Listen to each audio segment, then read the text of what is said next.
La ilahe illalloh Muhammad Rasululloh. Şöyle la ilahe illalloh şenne Muhammad abduhu ve rasuluhu. Assalomu alaykum o'zbek xalqi, o'rtasiyam musulmonlari. Bugun yangi nimani tobut haqida gaplarimiz sandiq. Yevreylar, Yahudiylar yangi Sulaymon alayhissalom, Davud alayhissalomdan qolgan sandiqda yangi tobut olib keladi deb, yangi kitoblar bor ichiga. Sulaymon alayhissalomdan qolgan narsalar deb Qur'onga aytilgan.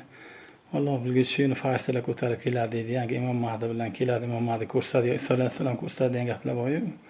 Menimcha ma'no beradi. Yangi nima desanglar, Imom Mahdi chiqdi. Bittasi O'zbekistondan chiqqan, Shuhratshon qilgan yangi temir video qilgan Misr.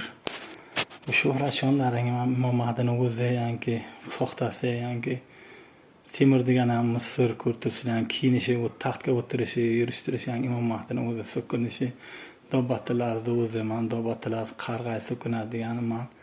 So'kinaman, qarg'ayman, bunaqasiga g'iybat bilan bo'libdi. Dunyoni tinchlik islom olib kelgandan keyin O'zbekiston birinchi raqamga chiqadi. Chunki Qutbiddin deganday Sarasin Makka shahrining jufti bo'lib qoladi deganday O'zbekiston birinchi raqamga chiqadi. Bobo ham gapiryapti, bobo ko'rganmisizlar. Kim bilan bo'ladi? Bu ma'no beradi. Tovut degan, tovut nima ma'no beradi? Ya'ni yevreylar islomga kiradi bu. Quyosh mag'ribdan chiqishi, bu g'arb mamlakatlari islomga kirishi deyapman. Chunki yevreylar mana 5-6 yildan beri urush bo'lyapti, Mahdisini qidiryapti, Mashiya hammasi bitta narsa bu. Sizlarga bu gaplarni hech qaysi olimlaring ham aytib bera olmaydi, boshqa qila olmaydi. Iso alayhissalomlarning birinchi hayotiga payg'ambar bo'lgansa, ikkinchi kelishi mana oddiy odam. Ko'rib turibsizlar, ketidan 80 ta poyloqchi, 90 ta josus nima qilinishini bilmay yuraveradi, vaholanki qirg'in bo'layapti.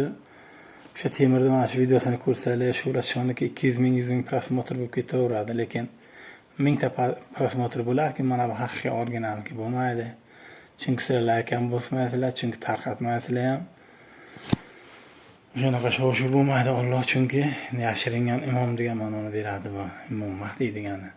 Agar ochiq imom bo'lsa edi, ochiqcha qilib qo'yardi. Ochiq chiqqaning bilan hech narsani hal qilmaysan. Janjalga sababchi bo'ladi. O'zbekiston miqyosiga ham O'zbekistonga chiqqaningdan keyin boringki Rossiyani qayta bir davlat qo'llashi kerak.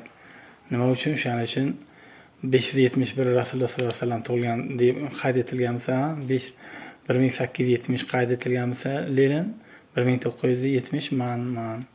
Chunki SSR shunday yaxshi davlat bo'lgan bo'lsa, yana shunaqa davlat kerak. Nima uchun?